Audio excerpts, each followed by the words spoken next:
अस्सलाम वालेकुम दोस्तों, मैं हूं जुल्किफल खान और आप देख रहे हैं बिन अकबर ट्रैवल्स का यूट्यूब चैनल।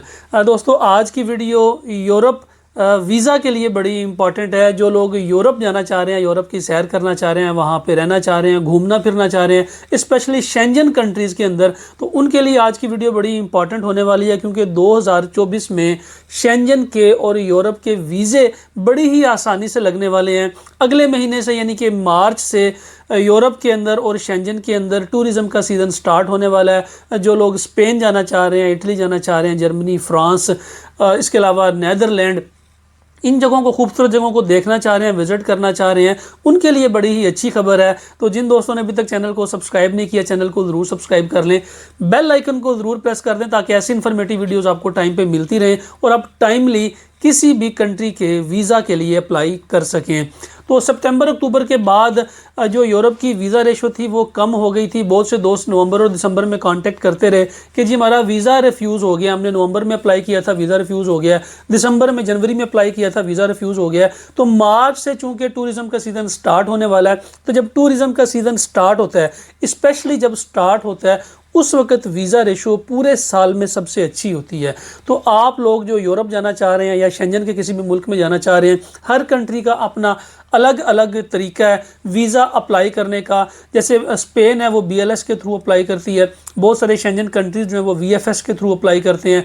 कुछ कंट्रीज़ ऐसे हैं जो खुद, जैसे फ्रांस और जर्मनी है, ये इंटरव्यू करते हैं। कुछ जो है वो ऑनलाइन आपकी फ़ाइल सबमिशन करते हैं, वो ऑनलाइन आपसे डॉक्यूमेंट्स ले लेते हैं। जैसे कि नीदरलैंड है, ये आपसे ऑनलाइन डॉक्यूमेंट्स ले लेती है कि अगर आपने वीज़ा अप्लाई करना है, आप अपने सारे डॉक्यूमेंट्स वो ऑनलाइन स्कैन करके अप्लाई कर दें। तो मुख्तलिफ कंट्रीज़ का मुख्तलिफ तरीक़ाकार है। इस तरीक़ाकार को हम समझेंगे और इस प्रोसेस के ऊपर ख़र्चा कितना आता है, टाइम कितना लगता है, वीज़ा लगने के चांसेस क्या हैं, कौन कौन से डॉक्यूमेंट्स रिक्वायर्ड होते हैं स्पेशली शेंजन के लिए या यूरोप के लिए, तो हम आज की वीडियो में डिटेल डिस्कस करेंगे। सबसे पहले जो लोग यूरोप या शेंजन में जाना चाह रहे हैं, उनके पास जो बेसिक डॉक्यूमेंट्स हैं वो उनकी बैंक स्टेटमेंट है लास्ट 6 मंथ की, क्लोजिंग बैलेंस 1 मिलियन से ज़्यादा होना चाहिए, उसके अंदर ट्रांजैक्शंस होनी चाहिए हर महीने 2 से 3 लाख रुपए की।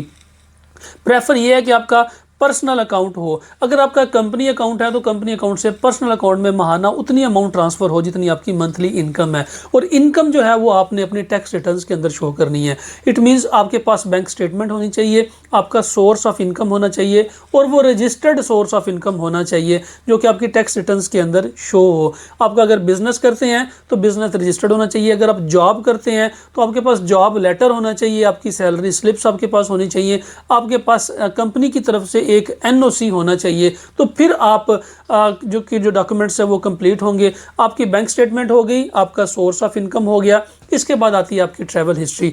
अगर आप एक टूरिस्ट हैं, आप दुनिया घूमते हैं या आप पहले भी किसी और कंट्री में जा चुके हैं, तो उसके लिए फिर यूरोप में वीज़ा अप्लाई करना बहुत आसान है। हमारे थ्रू जो लोग अप्लाई करते हैं, हम उनका पहले टूर पैकेज बनाते हैं मलेशिया, थाईलैंड, सिंगापुर का, या फिर मलेशिया, थाईलैंड, श्रीलंका का। ये उनको टूर करवाने के बाद फिर हम उनसे कहते हैं कि आप शेंजन या यूरोप के लिए अप्लाई करें।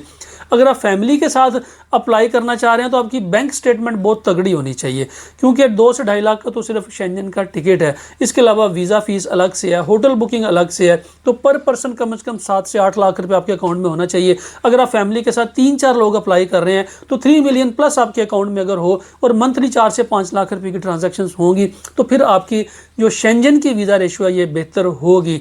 आपकी बैंक स्टेटमेंट आ गई, सोर्स ऑफ इनकम आ गया और आपकी ट्रैवल हिस्ट्री आ गई। उसके बाद आती है आपकी फैमिली डिटेल्स। अगर आप मैरिड हैं तो वीज़ा लगने के चांसेस ज़्यादा हैं। अगर आप अनमैरिड हैं और बिजनेसमैन हैं और आपकी ट्रैवल हिस्ट्री अच्छी है तो फिर वीज़ा लगने के चांसेस इसके काफ़ी बेहतर होते हैं।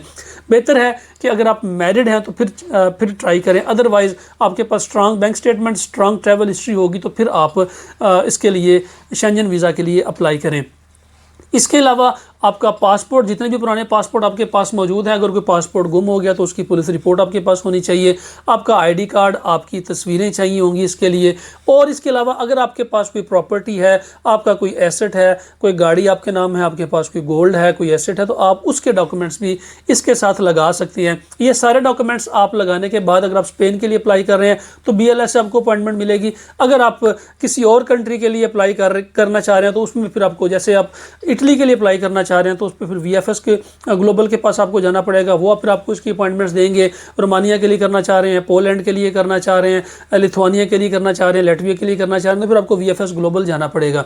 अगर आप जर्मनी के लिए या फ्रांस के लिए अप्लाई करना चाह रहे हैं तो फ्रांस के लिए फिर आपको एक और इनका इदारा उसके लिए एक्सप्रेस लिंक, उसके साथ आपको कांटेक्ट करना पड़ेगा, वो फिर आपको इसकी अपॉइंटमेंट लेके देंगे। जर्मनी के लिए आप डायरेक्टली एम्बेसी को ईमेल कर सकते हैं, वो फिर आपको इंटरव्यू के लिए डेट बता देंगे, साथ आपके डॉक्यूमेंट्स की सबमिशन हो जाएगी। तो इसके लिए अगर आपको मज़ीद किसी भी किस्म की रहनुमाई चाहिए, जैसे कम किस एम्बेसी का कितना टाइम लगता है, प्रोसेस टाइम, किस में वीज़ा रिफ्यूज़ल के चांसेस ज़्यादा हैं, कहाँ पे आपको अप्लाई करना चाहिए, आपकी प्रोफाइल इस काबिल है, किस कंट्री में आपके चांसेस ज़्यादा हैं, इसके लिए फिर आप स्क्रीन के ऊपर नंबर्स आ रहे हैं, हमसे भी कंसल्ट कर सकते हैं, या करीबी कोई भी कंसल्टेंट आपके साथ है, आपके साथ राब्ते में आप उससे भी पूछ सकते हैं विदाउट अपनी असेसमेंट, विदाउट किसी भी कंसल्टेंसी के आप इसको अप्लाई ना कीजिए, क्योंकि लोग फिर वीज़ा रिफ्यूज़ करवा लेते हैं। वीज़ा रिफ्यूज़ कराने के बाद आपकी जो पासपोर्ट की जो वैल्यू है वो पहले से कम हो जाती है, आपको जस्टिफिकेशन देनी पड़ती है कि वीज़ा क्यों रिफ्यूज़ हुआ, रिफ्यूज़ल की रीज़न देनी पड़ती है आपको वीज़ा एप्लीकेशन फॉर्म के अंदर।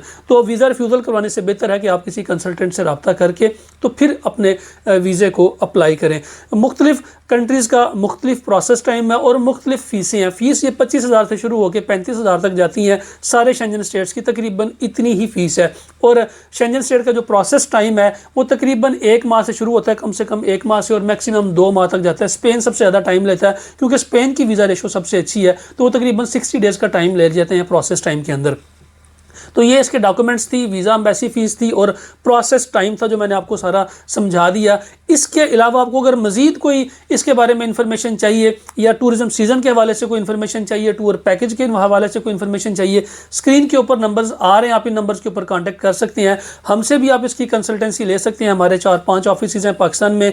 आप अगर लाहौर से हैं, रावलपिंडी से हैं, सियालकोट से हैं, या आप दुबई में हैं, आउट ऑफ कंट्री हैं, तो आप हमारे नंबर्स पर कॉन्टैक्ट कर सकते हैं। कराची में भी हमारा ऑफिस मौजूद है। आप इन नंबर्स पे कांटेक्ट करके कंसल्टेंसी लें, अपनी असेसमेंट कराएं, और शेंजन के लिए या यूरोप के लिए आप क्वालिफाई कर सकते हैं। कोई मुश्किल नहीं है, आप खुद भी इसको ट्राई कर सकते हैं। अगर आप पढ़े लिखे हैं, एजुकेटेड हैं, अपने डॉक्यूमेंट्स खुद रेडी कर सकते हैं, ऑनलाइन अपॉइंटमेंट ले सकते हैं, तो आप खुद भी ये सारा प्रोसेस घर बैठे कर सकते हैं। फिलहाल के लिए इतना ही। अपना और अपने साथ रहने वालों का खास ख्याल रखिएगा। अपने इस चैनल का भी मुझे दें इजाज़त।